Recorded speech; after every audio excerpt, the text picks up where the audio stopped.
Nós vamos examinar hoje Marcos 7, de 1 a 23, e o tema é o que contamina o ser humano. Se você quiser acompanhar na sua Bíblia, faça isso, se não, preste bastante atenção naquilo que vamos dizendo progressivamente ao citar esse texto que queremos examinar.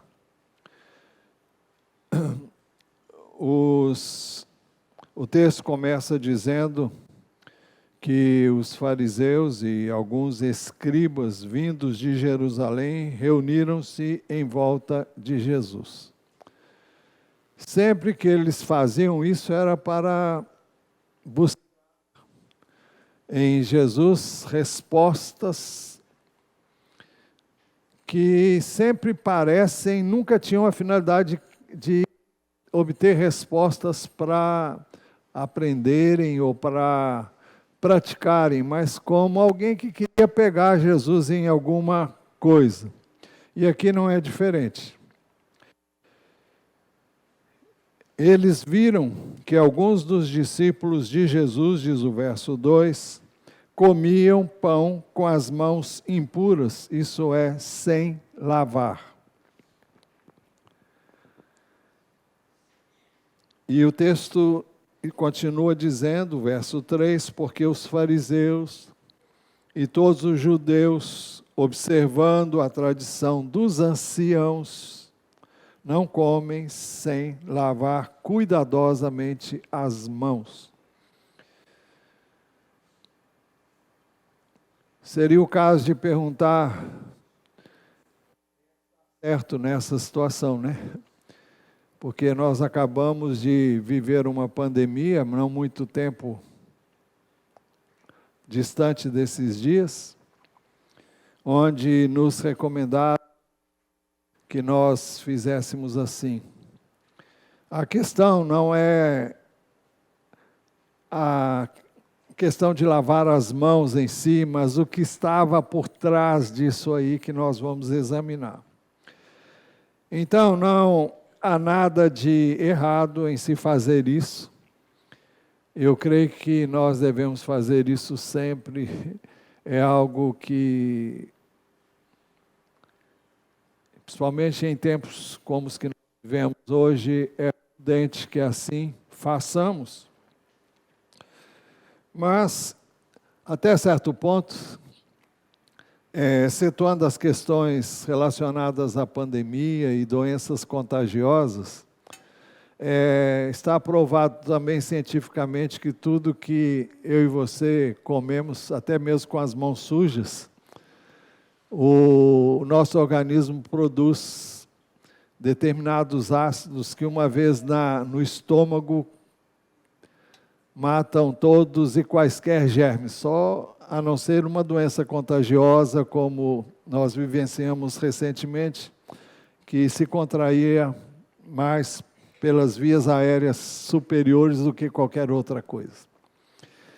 Mas a questão é que os judeus lavavam as mãos antes das refeições, porque pensavam que se não o fizessem, eles seriam cerimonialmente impuros. De onde veio essa ideia? Eu não sei, mas eu estava pensando no fato de que os sacerdotes, quando iam ministrar ao Senhor e eles se aproximavam dos lugares mais inacessíveis para as demais pessoas, mas eram acessíveis para os sacerdotes, quando eles iam oferecer os seus sacrifícios, ou levar o sangue do sacrifício que foi derramado no altar, eles deveriam, antes de começar a fazer qualquer coisa, eles tinham uma pia, que depois, no tempo de Salomão, veio a ser um tanque enorme, e eles deviam lavar as mãos, e deviam ter determinados cuidados, para entrarem na presença de Deus e para oficiarem em nome do Senhor. Ora, tudo isso tinha um caráter de mostrar e revelar Deus como Deus santo.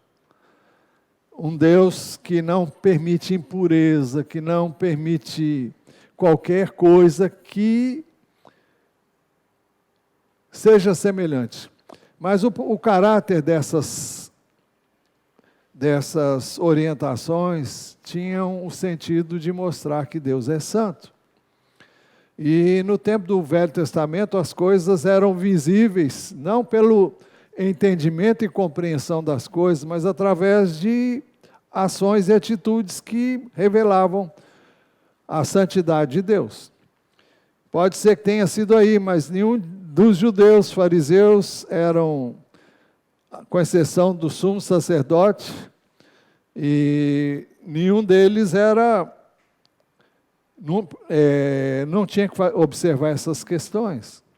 Mas o fato é que aqui diz que observando a tradição dos anciãos. Então não era um mandamento de Deus, não era uma orientação de Deus. E neste zelo, eles chegaram a extremos como o que nós vemos no verso 4. Quando voltam da praça, não comem sem se lavar, e aqui fala do corpo, né? E há muitas outras coisas que receberam para observar, como a lavagem de copos, jarros e vasos de metal e camas. Bem, mais uma vez é preciso dizer que não há nada de errado em se ter determinados cuidados assépticos que visam prevenir quaisquer coisas que possam contagiar quem quer que seja. Mas são medidas recomendáveis no contexto de higiene pessoal, mas os judeus encaravam isso como uma coisa espiritual. Era espiritual lavar as mãos, era espiritual se lavar ao máximo e se purificarem o máximo, e eles achavam que com isso eles estavam se purificando diante de Deus. Essa é a razão pela qual Paulo, que também era fariseu, e depois veio a se converter, veio a dizer que eles têm zelo de Deus, mas não com entendimento. E ele sofria por eles, por amor a eles. Então os fariseus e os escribas, verso 5, perguntaram a Jesus: por que os seus discípulos não vivem conforme a tradição dos anciãos, mas comem com as mãos impuras? Eu fico imaginando que os discípulos de Jesus eram meio broncos, com alguns deles, né? Outros eram mais... Eu fico pensando nos pescadores, eram pelo menos 4 que a gente conhece, talvez mais do que os 4 que foram mencionados inicialmente nos evangelhos. Mas tinham várias pessoas, mas não eram pessoas cultas, pessoas letradas, como, para usar uma linguagem que a Bíblia usa ao se referir aos discípulos de Jesus como pessoas iletradas, pessoas que não eram cultas no sentido de conhecerem muitas letras ou coisas semelhantes. Bom, mas no fundo, ao se aproximarem de Jesus e perguntarem a Jesus, por que os seus discípulos não vivem conforme a tradição, eu friso a tradição dos anciãos, mas comem com as mãos impuras? No fundo, estavam criticando Jesus por ter, como seus discípulos, pessoas que não guardavam a tradição dos anciãos. E com isso eles estavam dizendo que se Jesus tolerava essas coisas, sinal que Jesus não dava importância a isso que eles tanta importância davam com relação a essas questões. Então Jesus respondeu dizendo: bem profetizou Isaías a respeito de vocês hipócritas. Como está escrito, este povo me honra com os lábios, mas o seu coração está longe de mim. Eu estou com falta de retorno aqui, isso me dá uma agonia que vocês não imaginam. Se puder melhorar, eu gostaria. Então, bem profetizou Isaías a respeito de vocês, hipócritas, como está escrito, este povo me honra com os lábios, mas o seu coração está longe de mim. Em vão me adoram, ensinando doutrinas que são preceitos humanos. Então, Jesus está dizendo para eles: olha, isso é coisa de vocês. Isso não tem nada a ver com os planos e os propósitos de Deus. Eu vou ler novamente. Jesus respondeu: bem profetizou Isaías a respeito de vocês, hipócritas, como está escrito, este povo me honra com os lábios, mas o seu coração está longe de mim e em vão me adoram, ensinando doutrinas que são preceitos humanos. Então, eram coisas que o Senhor nunca havia ordenado, nunca havia determinado. O Senhor havia orientado várias áreas onde eles deviam ter cuidado para manterem o acampamento quando estavam no deserto, livres de quaisquer doenças e várias orientações, mas não tinha essa orientação. Isso não foi dado para o povo de Deus. Então, Jesus condena o ensino de preceitos e tradições humanas como tendo mais prioridade do que a sua própria palavra e os seus próprios mandamentos. Eles davam tanta prioridade a essas coisas, mais do que aos próprios mandamentos de Deus. Jesus então se valeu da oportunidade para tocar em outras coisas que os judeus faziam, ensinavam e priorizavam, que contrariavam um dos principais mandamentos de Deus. Por isso,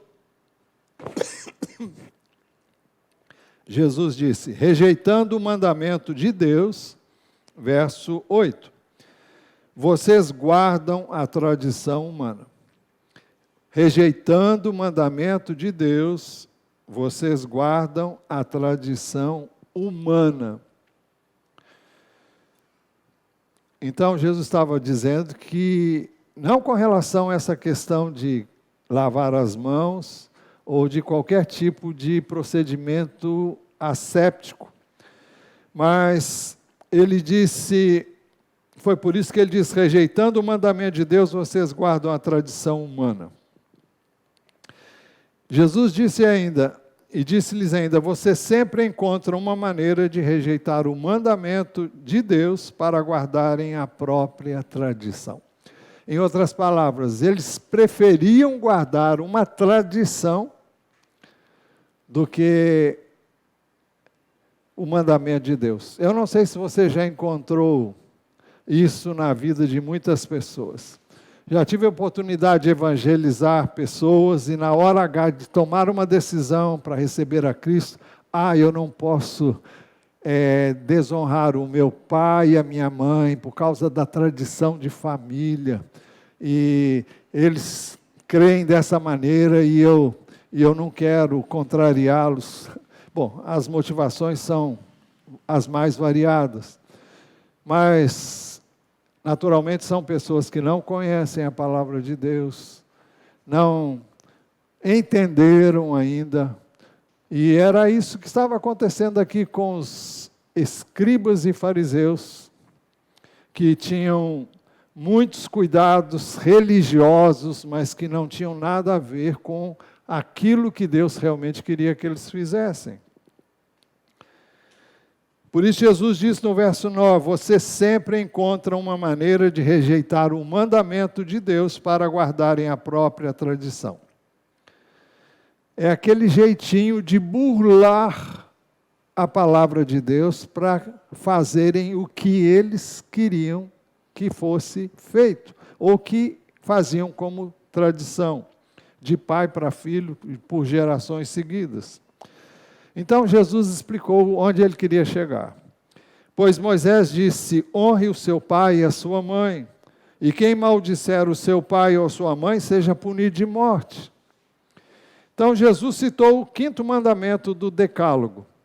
E o 5º mandamento diz assim, honre o seu pai e a sua mãe, para que você tenha uma longa vida na terra que o Senhor seu Deus lhe dá. Esse mandamento é repetido no Novo Testamento, em Efésios capítulo 6, versículos de 1 a 3. Mas Jesus citou também o texto de Levítico, que não está no Decálogo, mas é um dos 600 e tantos mandamentos que existem nas páginas do Velho Testamento. Se um homem amaldiçoar o seu pai ou a sua mãe, será morto. Amaldiçoou o seu pai ou a sua mãe, é responsável pela própria morte. Então, Jesus citou esses 2 mandamentos. E ele vai explicar por quê. Vocês, porém, dizem que se alguém disser ao seu pai ou à sua mãe, a ajuda que você poderia receber de mim é corbã, isto é, oferta ao Senhor, então vocês o dispensam de fazer qualquer coisa em favor do seu pai ou da sua mãe, invalidando a palavra de Deus por meio da tradição, que vocês mesmos passam de pai para filho e fazem muitas outras coisas semelhantes. Corbã significa uma oferta que era dedicada ao Senhor, especificamente no templo. É definida como algo a ser usado neste templo e que uma vez dedicado não havia retorno. Era como um voto que alguém fez, uma promessa que alguém fez, de dedicar os seus bens ao Senhor enquanto vivesse. Quando ele morresse, era do templo. Aqueles bens seriam dados ao templo. Com isso, significava que aquela pessoa que fez tal voto, podia usar o que tinha. Mas tudo que quando ele morresse, houvesse em suas mãos, seria dedicado ao templo. Era como um testamento. Enquanto vivesse, eles poderiam usar. Mas ao morrerem, seria dedicado como bem destinado ao templo. Assim, eles usavam o que tinham enquanto viviam e não assistiam seus pais nas suas necessidades. Era uma maneira de não dar aos seus pais aquilo que Deus havia determinado que eles fizessem. Eu vou ler novamente os versos 11 a 13. Vocês, porém, dizem que se alguém disser ao seu pai ou à sua mãe, a ajuda que você poderia receber de mim é corbã, isso é, oferta ao Senhor, então vocês o dispensam de fazer qualquer coisa em favor do seu pai ou da sua mãe, invalidando a palavra de Deus por meio da tradição que vocês mesmos passam de pai para filho e fazem muitas outras coisas semelhantes. O que é honrar? Nós já vimos aqui mais de uma vez. Honrar é conferir honra, é enobrecer, é distinguir, é tratar com respeito, tratar com deferência, é valorizar, é estimar, é obedecer. Tudo isso está implícito na palavra honrar. No Novo Testamento, honrar é também cuidar, proteger, sustentar e prover. Além do ensino de Jesus, que encontramos aqui nesse texto, também encontramos isso no Evangelho de Mateus, ali registrado no capítulo 15. Temos ainda, por exemplo, o que encontramos também na epístola que o apóstolo Paulo escreveu a Timóteo, capítulo 1, 1 Timóteo, versículo 5, versos 3 e 4. Esses dois versos dizem assim: honre as viúvas que não têm ninguém para cuidar delas. Uma outra versão diz assim: honre as viúvas que são verdadeiramente viúvas. Quem eram consideradas viúvas verdadeiramente viúvas? Aquelas que não tinham nem eira, nem beira, para usar um termo, não sei se vocês entendem isso. Quem sabe o que é isso? Tá. Então, são aqueles que não... Seria viúva que não tem nada, não tem amparo, não tem, então... Essas viúvas deveriam ser ajudadas, inclusive pela igreja. Mas o texto diz, mas se alguma viúva tem filhos ou netos, que estes aprendam primeiro a exercer piedade para com a própria casa. Piedade não é ter piedade de alguém, é a sua devoção a Deus. Se você é devotado a Deus, então, você deve exercer essa devoção cuidando dos da própria casa. E a recompensar os seus pais, pois isto é aceitável diante de Deus. Então, fala da necessidade de filhos e netos suprirem a necessidade daquela que, tendo se tornado viúva, não tinha amparo. Então, é isso que nos diz esta epístola do apóstolo Paulo a Timóteo, que traz bastante luz sobre este ensino. E Jesus, o texto diz ainda nos versos 14 a 16, e convocando outra vez a multidão, Jesus disse: escutem todos e entendam. Não existe nada fora da pessoa que, entrando nela, possa contaminá-la. Não existe nada fora da pessoa que, entrando nela, possa contaminá-la. Jesus está falando de contaminação espiritual, gente. Mas o que sai da pessoa é o que a contamina. O que contamina uma pessoa não é o que ela come, é o que ela expressa. Se alguém tem ouvidos para ouvir, ouça.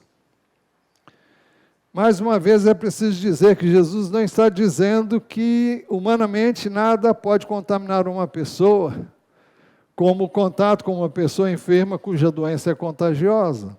Não é isso que ele está dizendo.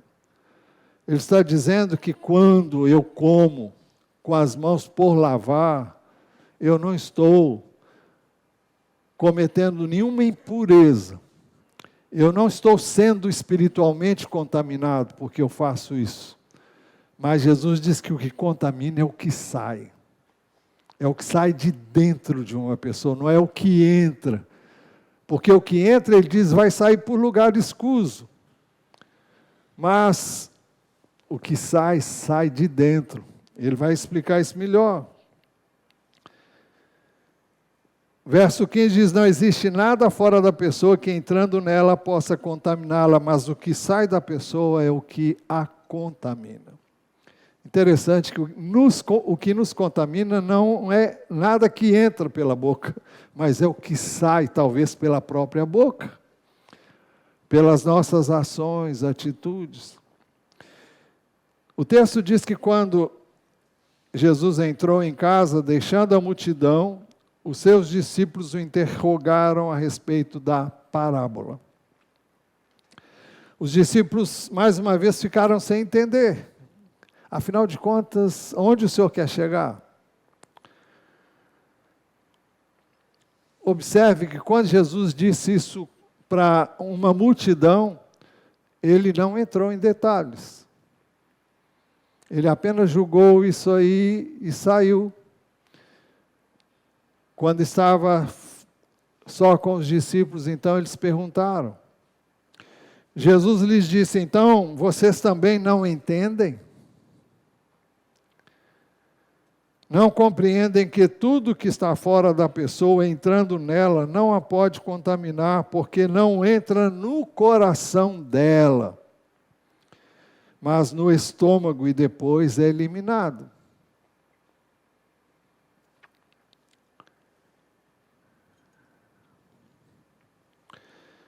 Não compreende que tudo que está fora da pessoa, entrando nela, não a pode contaminar, porque não entra no coração dela, mas no estômago e depois é eliminado? É uma pergunta que ele faz. E o texto diz, e assim Jesus considerou puros todos os alimentos. Espiritualmente falando, então, o que entra no estômago de uma pessoa não pode contaminá-la espiritualmente, impedindo assim seu relacionamento com Deus. Alguém pode até falar agora, e aqueles alimentos que são dedicados aí a entidades e coisas semelhantes? Bom, aí o problema que envolve ser espiritual, porque houve uma dedicação. E consciente disso, não devemos comer esses alimentos.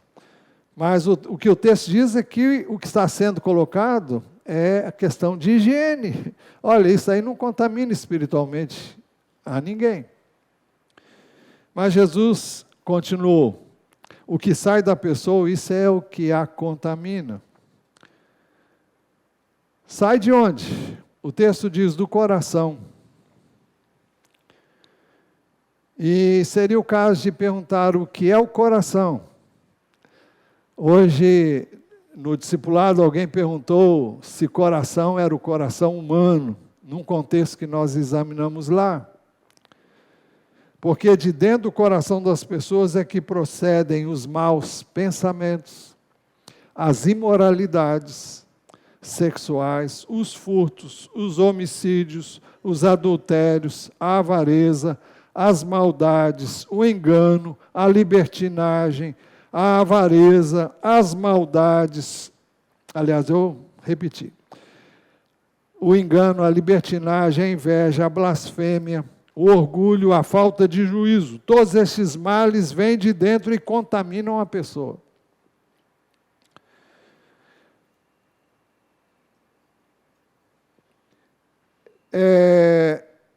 Por que de dentro do coração? Coração aqui é usado na Bíblia, no Velho e no Novo Testamento, como uma figura do espírito do homem.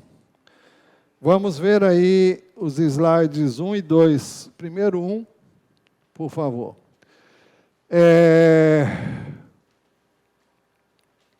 Aqui nós temos o que o homem é. O homem é um ser espiritual.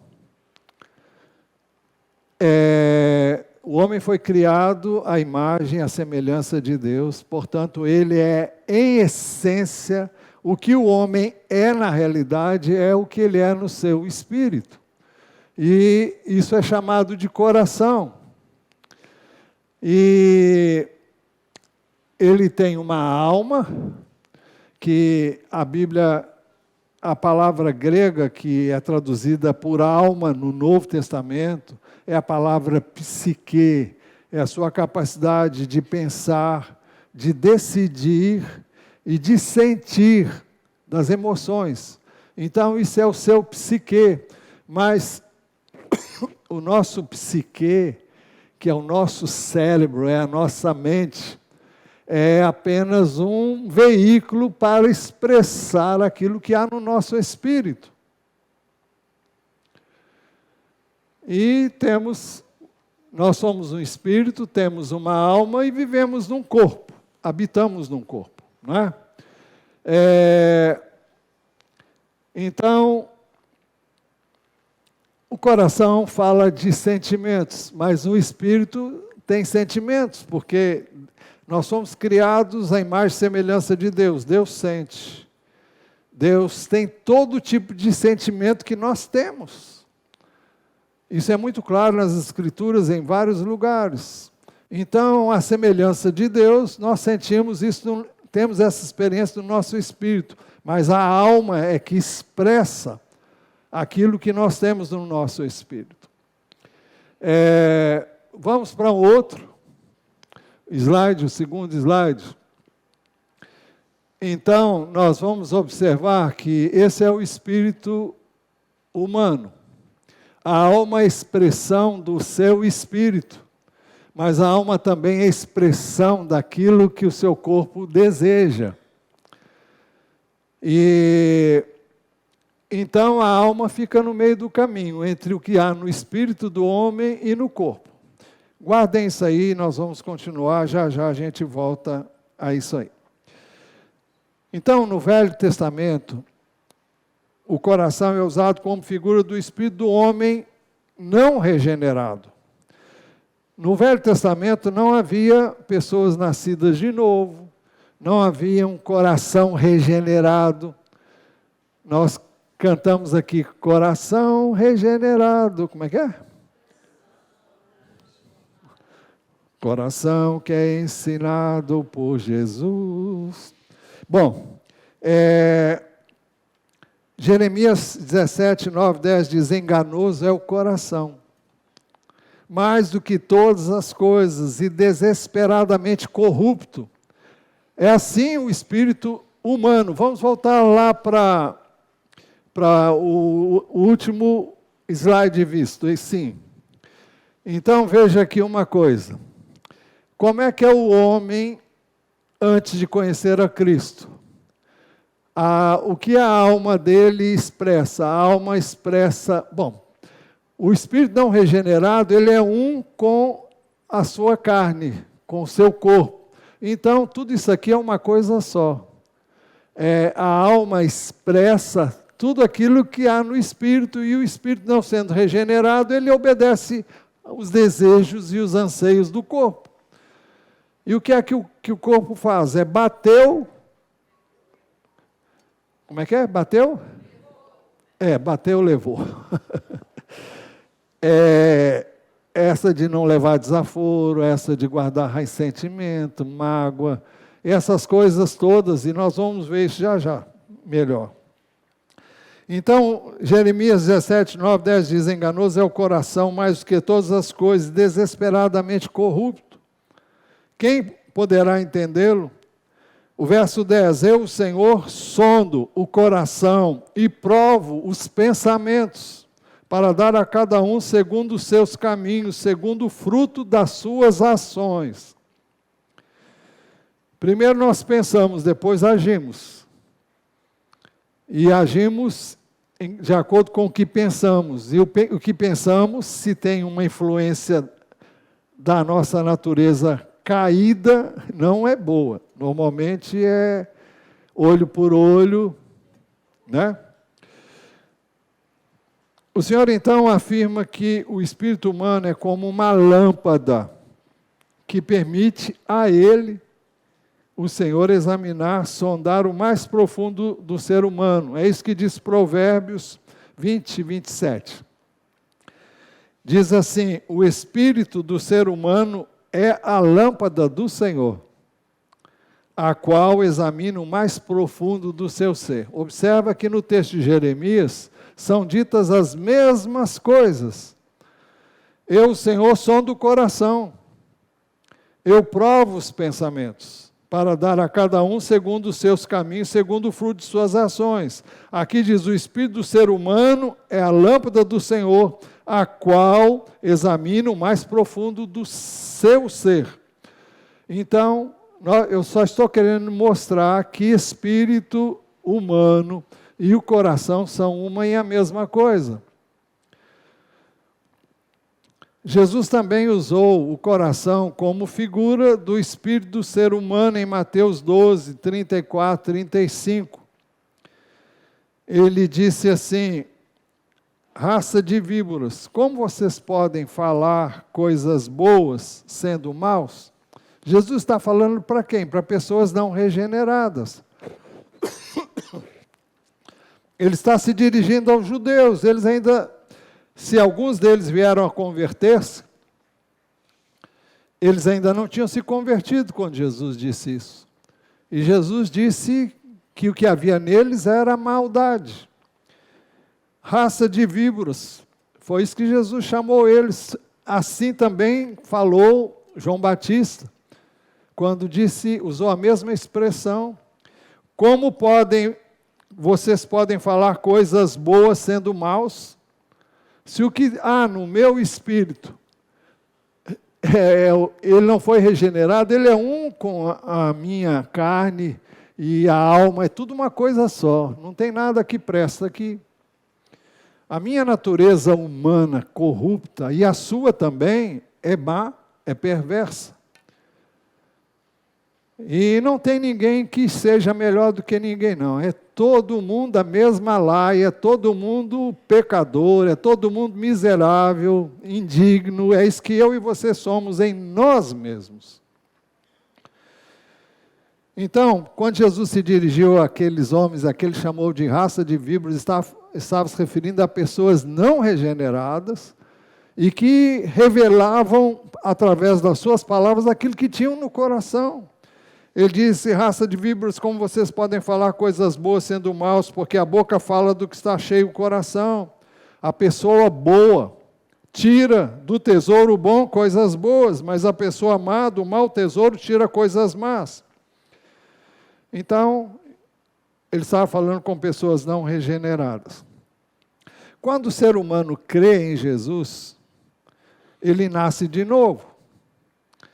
Ele é regenerado pelo Espírito Santo. Hoje dissemos isso aqui muito claramente. O homem regenerado, ele é perfeito no seu espírito. Além disso, o Espírito de Deus vem viver dentro dele. Então, quando o Espírito de Deus, quando o Espírito do ser humano nasce de novo, ele recebe então o Espírito Santo. Gálatas 4,6 diz assim: porque vocês são filhos. Deus enviou o Espírito de seu Filho ao nosso coração, E este Espírito clama: Abba, Pai. Vejam que foi usada a mesma figura, o coração. E o Espírito de Deus não vem no coração físico, vem no nosso espírito, é ali que ele habita. Então,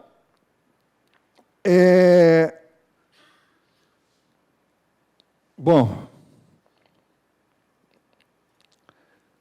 nós temos então aqui a figura do ser humano, espírito, alma e corpo. Voltando a dizer que Jesus está falando do ser humano não regenerado, quando ele diz: porque de dentro do coração das pessoas é que procedem os maus pensamentos, as imoralidades sexuais. A palavra aqui é porneia, de onde vem pornografia. Os furtos, os homicídios, os adultérios, a avareza, as maldades, o engano, aqueles que tramam e planejam o mal, a libertinagem, uma vida desregrada, a inveja, a blasfêmia. Blasfêmia é quando você reclama da vida, você reclama de Deus, porque você não pode reclamar da vida sem reclamar de Deus. Porque, em essência, quem é que te dá a vida? É claro que nós colhemos aquilo que semeamos. Mas, normalmente, quando a gente reclama da vida, a gente está querendo, no fundo, reclamar de Deus. Isso é blasfêmia. O orgulho, a falta de juízo. Todos esses males vêm de dentro e contaminam a pessoa. Então, para concluir, Todos nós somos, em essência, um espírito que habita, eu e você, somos um ser espiritual, que habitamos num corpo e temos uma alma que expressa, através de palavras, ações e atitudes, aquilo que há dentro de nós. Então, a questão é, o que é que tem saído de dentro de nós?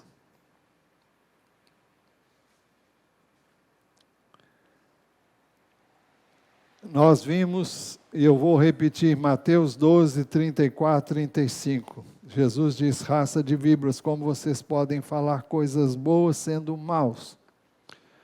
Porque a boca fala do que está cheio o coração, a pessoa boa tira do tesouro bom coisas boas, mas a pessoa má do mau tesouro tira coisas más. Digo a vocês que no dia do juízo as pessoas darão conta de toda palavra inútil que proferirem, melhor, porque pelas suas palavras você será justificado, e pelas suas palavras você será condenado. Então, a pergunta que fazemos, o que é que está saindo de nós? Revela um espírito regenerado. O que sai do espírito onde habita o Espírito de Deus? Vamos ver o próximo slide. Aliás, é o 3. Aqui nós temos o espírito humano, que é, depois de regenerado, habitação do Espírito de Deus.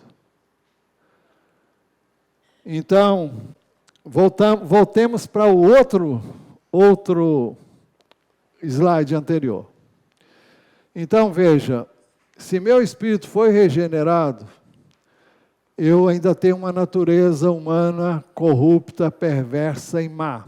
A alma vai reproduzir ou a minha natureza adâmica, pecadora, miserável, que existe em mim até o final da vida, ou aquilo que Jesus me deu, um espírito novo, onde habita o Espírito de Deus.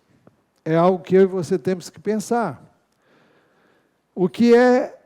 Como a gente fica sabendo isso? O que é o fruto do Espírito de Deus na minha vida e na sua vida? É o amor, é alegria, é paz, é longanimidade, é benignidade, é bondade, é fidelidade, mansidão e domínio próprio. Que Deus tenha misericórdia de nós. Você sabe do que eu estou dizendo, não sabe? Todos nós sabemos. A gente tem que clamar por misericórdia mesmo. Porque se você marcar bobeira, o que sai é carne pura. É só coisa que não presta. Como? Pois é isso mesmo. Você tem o que você cultiva. Se você cultiva um relacionamento com Deus, com o Espírito de Deus que habita em você, e o Espírito de Deus representa Jesus, o Novo Testamento chega a dizer que fala do Espírito como sendo o Senhor em nós, através do seu Espírito. Então, se nós cultivamos um relacionamento com Deus, com o Senhor Jesus, então o que vai sair e que deve sair de nós é isso. Agora, eu não posso forçar isso. A minha natureza é contrária a isso. Então, aí entra a necessidade de oração. Deus, tenha misericórdia de mim, das minhas ações, das minhas atitudes, das minhas palavras. Eu reconheço que eu não consigo, mas eu peço que o teu Espírito me tome, me encha, e tenha o domínio sobre a minha vida.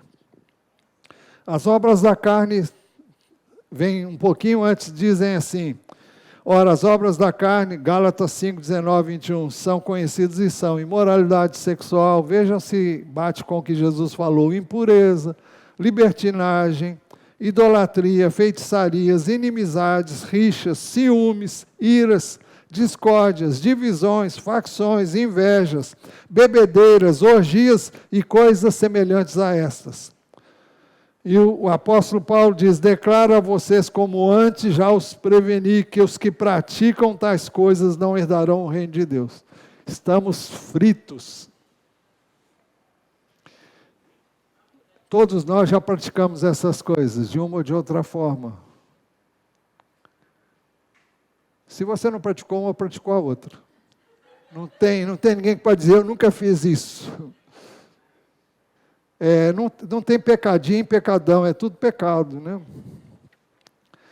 Agora, então, aí vem Gálatas 5, 16, 17 e 18. Digo, porém, o seguinte: vivam no Espírito, e vocês jamais satisfarão os desejos da carne.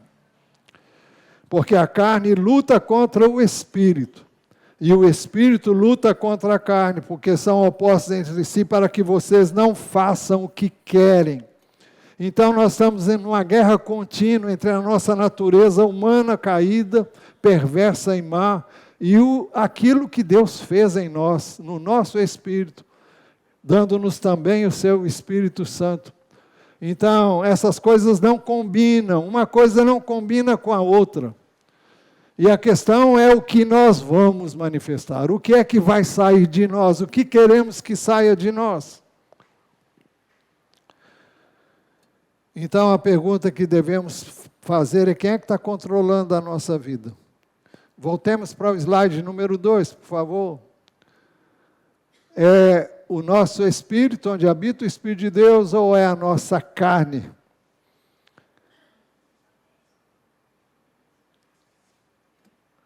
O que vai sair é o que está prevalecendo. E mais uma vez eu digo: Deus tenha misericórdia de nós. E que Deus nos ajude a viver em oração, lendo sempre a palavra dele. Jesus disse: vigiem e orem, para que vocês não caiam em tentação. E qual é a tentação? É de obedecer à carne. É contrariar a palavra de Deus. E o que Jesus está dizendo: olha, vocês ficam aí cheios de titica de galinha, perdão a expressão, ele não falou isso não.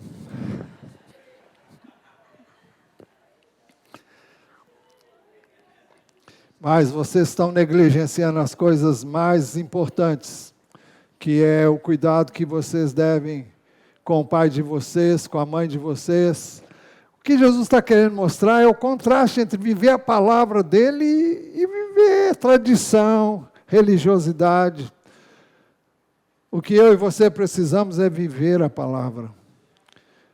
Isso não é algo que eu e você possamos fazer, senão na dependência total do Espírito de Deus. Toda hora nós temos que perdoar alguém. Toda hora nós temos que amar alguém que é difícil de amar.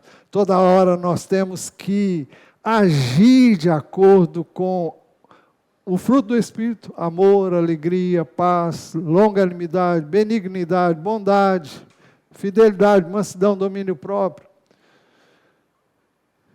Só Deus, pelo Espírito de Deus. Então que nós tenhamos consciência disso e busquemos isso com todo o nosso empenho, orando, jejuando, lendo a palavra, para que a gente não caia nas armações que o inimigo arma o tempo todo, para mim e para você.